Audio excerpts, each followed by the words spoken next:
Perkenalkan, nama saya Seni Regina Tamungun, asal dari kelompok 2.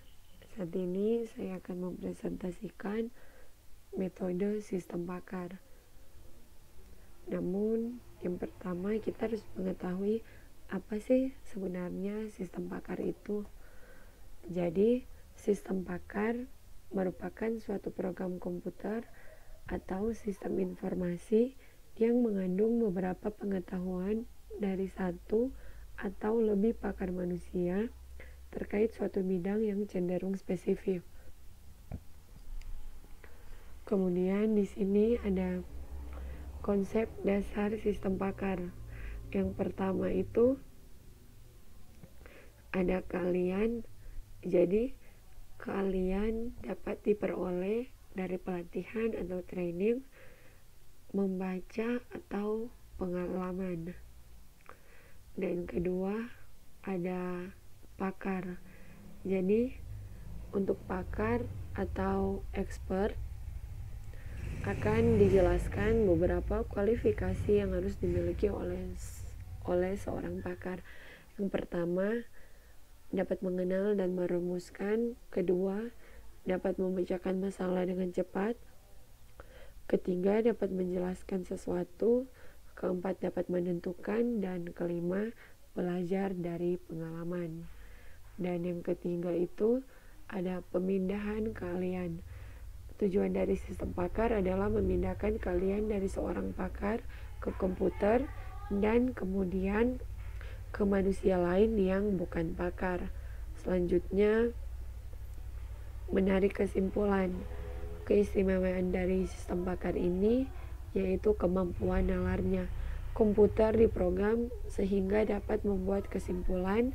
Pengambilan keputusan ini dilaksanakan dalam komponen yang disebut inference engine. Dan selanjutnya itu aturan atau rule. Kebanyakan sistem pakar adalah sistem berbasis rule.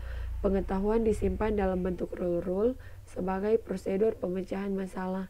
Dan yang terakhir, kemampuan menjelaskan, yaitu keistimewaan lain juga dari sistem pakar yang memiliki kemampuan menjelaskan dari mana asal sebuah solusi atau rekomendasi yang diperoleh.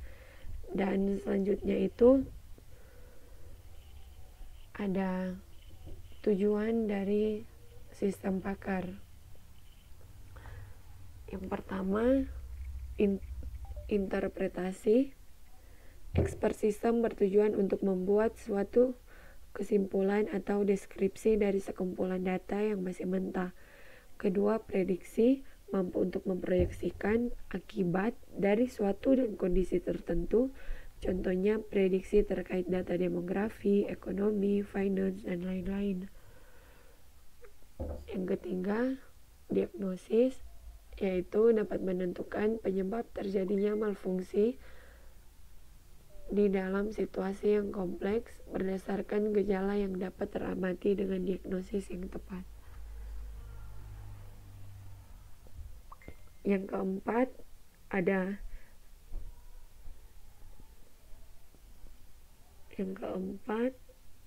ada perancangan, yaitu mampu menentukan dan membuat rancangan konfigurasi terkait komponen sistem yang cocok dengan tujuan kinerja tertentu dengan memenuhi suatu kendala tertentu.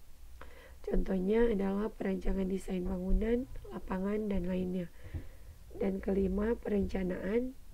Jadi expert system juga bertujuan untuk merencanakan serangkaian tindakan yang mendapat tujuan pada tahap kondisi awal tertentu. Keenam, monitoring, melaksanakan hasil pengamatan berdasarkan suatu kondisi yang diharapkan. Contoh dari proses implementasinya adalah computer aided monitoring system. Yang ketujuh, ada debugging, mampu untuk menentukan serta menginterpretasikan berbagai cara untuk mencegah terjadinya malfungsi atau kegagalan pada fitur tertentu. Kedelapan, ada instruksi, mempunyai kemampuan untuk mendeteksi tingkat defisiensi terhadap pemahaman mengenai domain subjek. Kesembilan, kontrol. Memiliki keahlian untuk mengatur pola tingkah laku suatu lingkungan yang kompleks. Contohnya adalah kontrol terhadap interpretasi, perbaikan, dan prediksi. Dan selanjutnya itu ada struktur sistem pakar yang terdiri dari dua bagian pokok. Yang pertama, lingkungan konsultasi, dan yang kedua yaitu lingkungan pengembangan. Penjelasan struktur sistem pakar bisa dilihat di gambar ini. Selanjutnya, komponen-komponen yang terdapat dalam sistem pakar. Yang pertama, ada antarmuka pengguna. Jadi, antarmuka pengguna ini merupakan mekanisme yang digunakan oleh pengguna dan sistem pakar untuk berkomunikasi. Kedua, basis pengetahuan yang mengandung pengetahuan untuk pemahaman, formulasi, dan penyelesaian masalah.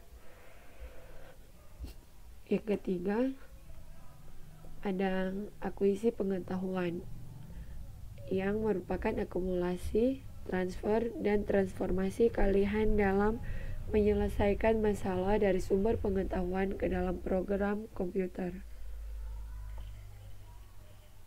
Selanjutnya, ada mesin inferensi yang mengandung mekanisme pola pikir dan pengenalaran yang digunakan oleh pakar dalam menyelesaikan suatu masalah.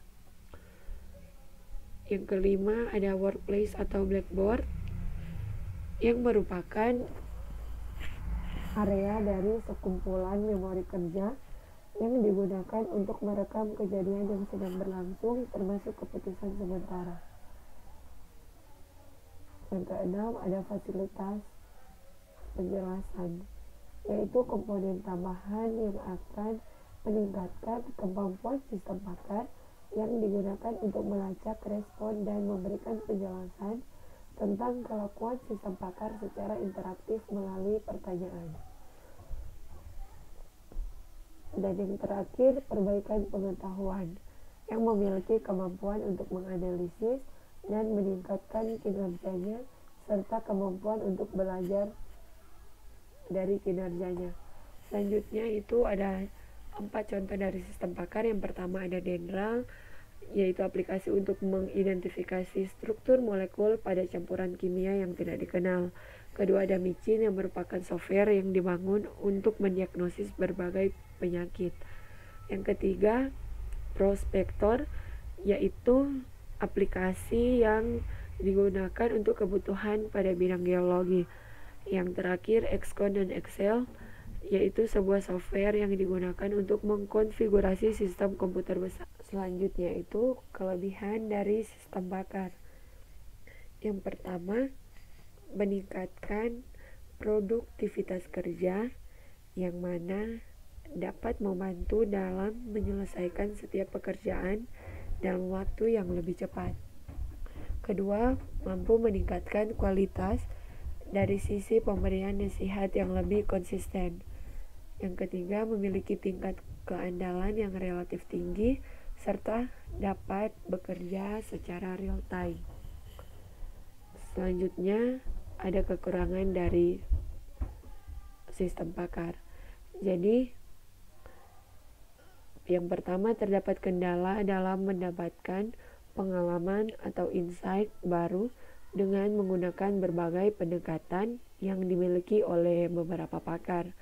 Yang kedua, di dalam proses pembuatan pakar sendiri, kita memerlukan biaya yang cukup besar, yaitu dengan tetap memperhatikan faktor kualitas dari pengetahuan yang dihasilkan.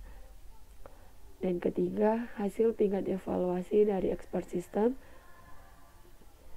tidaklah bernilai kebenaran mutlak 100%. Namun masih memerlukan tahap pengujian secara berkala untuk dapat menghasilkan kesimpulan terbaik. Dari sistem pakar ini kita dapat menarik kesimpulan, yaitu sistem pakar dapat kita gunakan untuk membantu pekerjaan agar terselesaikan dengan lebih cepat, dengan proses pengambilan keputusan berdasarkan informasi dan fakta yang ada. Kita juga dapat memilih jenis metode yang akan digunakan dengan mempertimbangkan faktor keuangan dan sumber daya manusia yang ada pada bisnis kita. Dan kita pastikan juga untuk memperhatikan algoritma dari sistem tersebut dengan menyesuaikan terhadap kebutuhan bisnis yang kita jalankan. Sekian dari saya. Jika ada salah kata, mohon dimaafkan. Terima kasih.